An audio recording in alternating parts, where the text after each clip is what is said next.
ancient writings of yoga, there is this statement that our foot,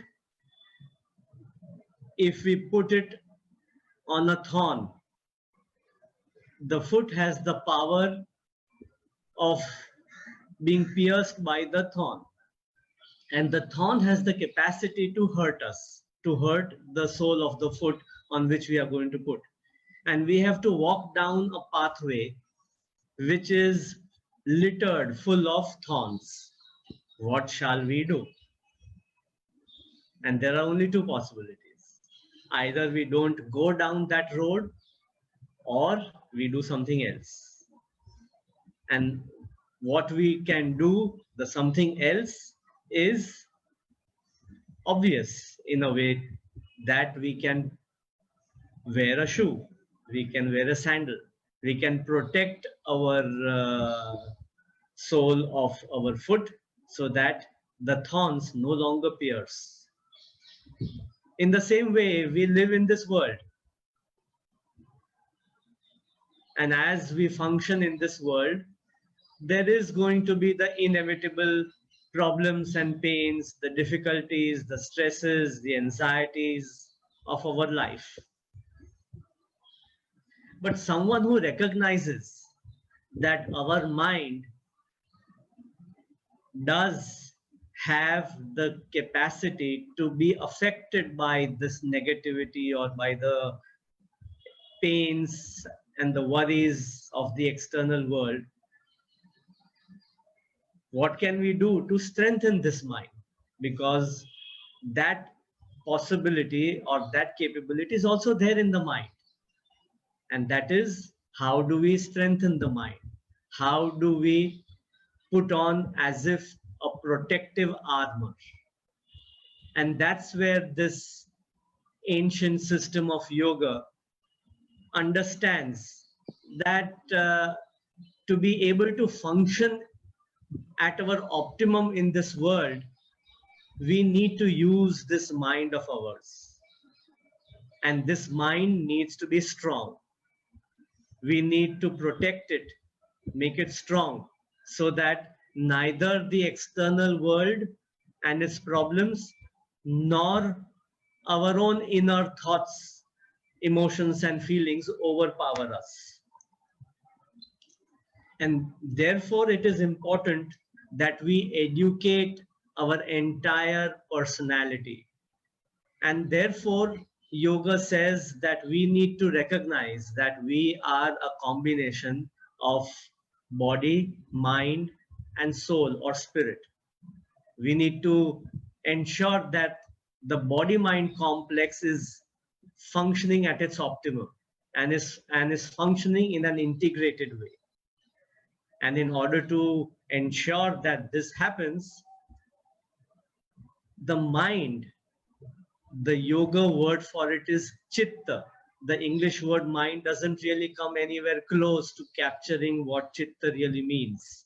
So the founder of the Yoga Institute, Sri Yogendra Ji, the Yoga Institute, which is the world's oldest organized center of yoga, 101 years old, the founder, Sri Yogendra Ji, translated chitta as personality complex, the sum total of our entire personality. And yoga understands the human mind, or the chitta as yoga calls it, at the very deepest levels. So just as we today understand in modern psychology that the mind has the conscious part and has the subconscious part, yoga has in fact not just studied the conscious aspect of our mind or the chitta, but has completely understood the chitta at the deepest subconscious levels. And in fact, it would be fair to say that, truly speaking, yoga is a way, is a system to train the conscious, to train the subconscious through conscious means, through conscious techniques. So in the short time that I have, let me just give you a quick overview of how yoga understands the human body, mind, spirit complex in brief. Yeah. It tells us that wherever we put our mind, in whatever area of the body, wherever our attention goes, wherever our focus goes, wherever our concentration goes, wherever we put our mind, that part of the body can then become trained, can then become much more stronger than what it is. But it is also important to recognize that yoga understands the human mind itself being of 5 types. Yeah. If the mind is a very restless mind, very impatient, it is going to want quick results. So whether it is in diet, whether it is in exercise, whether at work, whether it is in relationships, this kind of a mind will want very quick results. It's very impatient. It wants things fast.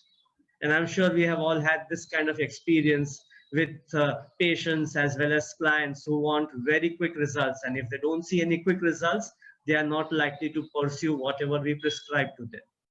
Then there is a mind that is dull, confused, infatuated with pleasures, and it wants all the good things of life. And then that creates its own problems. It creates health problems, it creates emotional problems. A third kind of a mind is a mind that is most of the time distracted, but occasionally steady. When it is steady, it really understands and appreciates professional guidance, whether it is from a dietitian, whether it is from a doctor, whether it is from a therapist, whether it is from a friend, whether it is from a mentor, whether it is from a boss, whether it is from a coach. Practices what needs to be practiced. Puts on the protective armor, but unfortunately may not be very, very consistent in its efforts. It will try for some time, then give up, maybe then again come back. Yoga does not regard any of these minds as the normal mind. Then the normal mind that yoga understands is the mind that is ekagra, one-pointed, habitually focused. Yeah. And it can remain focused and concentrated as long as it wishes. It is in such a mind that the subconscious can be completely and very well trained. So yoga says that there are 4 important aspects of our subconscious mind, and there are 4 important mental states that yoga techniques cultivate. One is a calm mind that is very clear in what it wants in life, what is its purpose in life, and pursues that path. The second important mental state that yoga techniques cultivate is a concentrated mind. It trains us, teaches us to concentrate. A third mental state that is extremely important, especially in modern times, is a relaxed mind. And therefore, yoga offers a range and repertoire of techniques to train us to be relaxed at the deepest subconscious levels. And the fourth is a mind that is confident and self-reliant.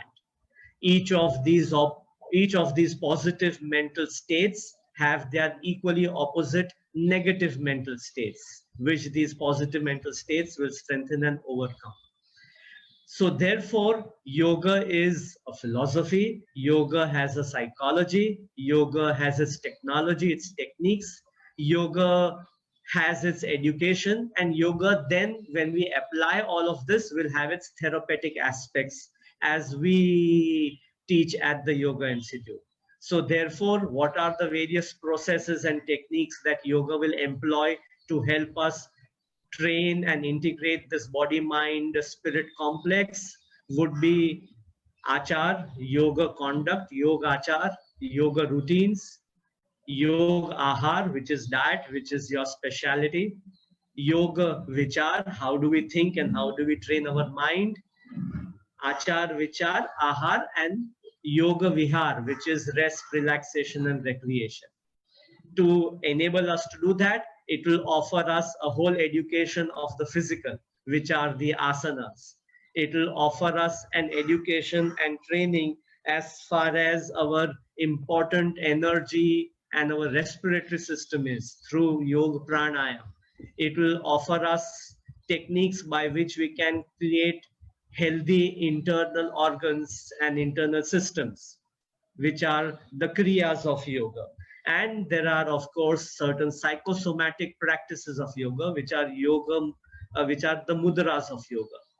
Yoga will prescribe, therefore, its own tools, techniques, teachings, and learnings for every aspect of the body, of the mind, at the conscious and at the subconscious levels, in terms of our relationships, in terms of our behavior, and in terms of our spiritual growth. And that is what makes yoga holistic and complete. Thank you very much for inviting me. May we all be healthy. Thank you.